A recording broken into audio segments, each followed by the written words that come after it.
Hello, ജിൻജസ് എഫ്എമ്മിലേക്ക് എല്ലാവർക്കും സ്വാഗതം. ആദ്യമായിട്ടാണ് ഈ ചാനൽ കാണുന്നതെങ്കിൽ ഒന്ന് സബ്സ്ക്രൈബ് ചെയ്തേക്കണേ. പവിത്രത്തിൻ്റെ ഇന്നലത്തെ എപ്പിസോഡ് അവസാനിക്കുന്നത് രാധയും നന്ദിനിയും സംസാരിക്കുന്നതാണല്ലോ. തുടർന്ന് അവിടേക്ക് രാധയുടെ അമ്മ വരികയാണ്. നന്ദിനിയോട് രാധയെക്കുറിച്ച് സംസാരിക്കുകയാണ്. അവളെല്ലാം മനസ്സിലാക്കിയെന്നും ഇനി അവളെ പഴയതുപോലെ ആക്കരുതെന്നും പറയുന്നുണ്ട്. നന്ദിനി എന്തൊക്കെയോ പറഞ്ഞ് രാധയുടെ മനസ്സ് മാറ്റാൻ ശ്രമിച്ചുകൊണ്ടിരിക്കുകയാണ്. അങ്ങനെ അവിടെ നിന്ന് നന്ദിനി പോവാണ്. പിന്നീട് കാണിക്കുന്നത് ശ്രീനിവാസിനെ കാണാൻ വരുന്ന പാർട്ടി പ്രവർത്തകരെയാണ്.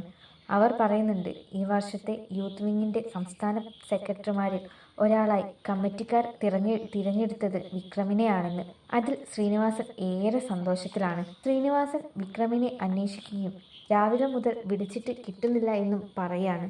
ശ്രീനിവാസൻ പറയുന്നുണ്ട്, വിക്രമിനെ വിളിച്ചിട്ട് കിട്ടിയാൽ ഉടനെ തന്നെ കാര്യങ്ങളെല്ലാം പറഞ്ഞ് തിരികെ വിളിക്കണമെന്ന്. ഇത് ശ്രീനിവാസന്റെ കയ്യാളിൽ ഒരാൾ ഈ വിവരമെല്ലാം വിക്രമിന്റെ കൂട്ടുകാരെ വിളിച്ചറിയിക്കുകയാണ്.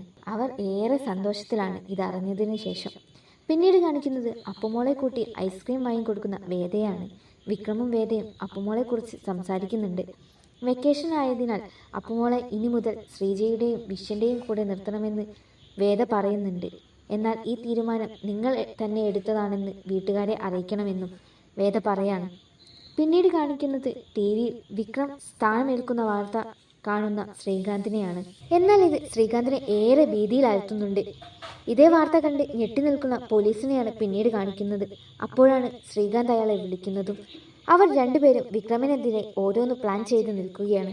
പിന്നീട് കാണിക്കുന്നത് അടുക്കളയിൽ പാചകം ചെയ്യുന്ന ശ്രീജയാണ്. അവിടേക്ക് കമല വരികയും വേദ വിളിച്ചിരുന്നോ എന്ന് അന്വേഷിക്കുകയും ചെയ്യുന്നുണ്ട്. അവിടേക്ക് നന്ദിനി വരികയും കമല പറഞ്ഞതിനെ ന്യായീകരിച്ച് സംസാരിക്കുകയാണ്. നന്ദിനിക്ക് അവർ രണ്ടുപേരും വേദയെ നല്ലത് പറഞ്ഞത് ഇഷ്ടമായില്ല. അപ്പോഴാണ് പുറത്തുനിന്നും വേദയുടെ വിളി. അത് കേട്ടതും ശ്രീജയും കമലയും അവിടേക്ക് പോവുകയാണ്. വേദ അപ്പുമോളെയും കൂട്ടി വീട്ടിലേക്ക് കൊണ്ടുവന്നു. ശ്രീജ അവളെ കണ്ടതും സന്തോഷവും അതോടൊപ്പം സങ്കടവും തോന്നി. അപ്പുമോള് പറയാണ്, വേദ നല്ല വൈബാണെന്ന്. എന്നാൽ ഇതൊന്നും നന്ദിനിക്ക് ഇഷ്ടപ്പെടുന്നില്ല. അപ്പോഴാണ് തനിക്ക് കുറച്ച് തിരക്കുണ്ടെന്ന് പറഞ്ഞ് പുറത്തേക്ക് പോകുന്ന വിക്രമിനെ കാണിക്കുന്നത്. അങ്ങനെ എല്ലാവരും കൂടി അപ്പുമോളെയും കൊണ്ട് വീടിൻ്റെ അകത്തേക്ക് പോവാണ്.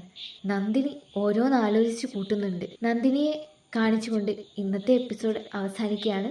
അടുത്ത എപ്പിസോഡുമായിട്ട് വരുന്നവരെ ടാറ്റാ, ബൈ ബൈ.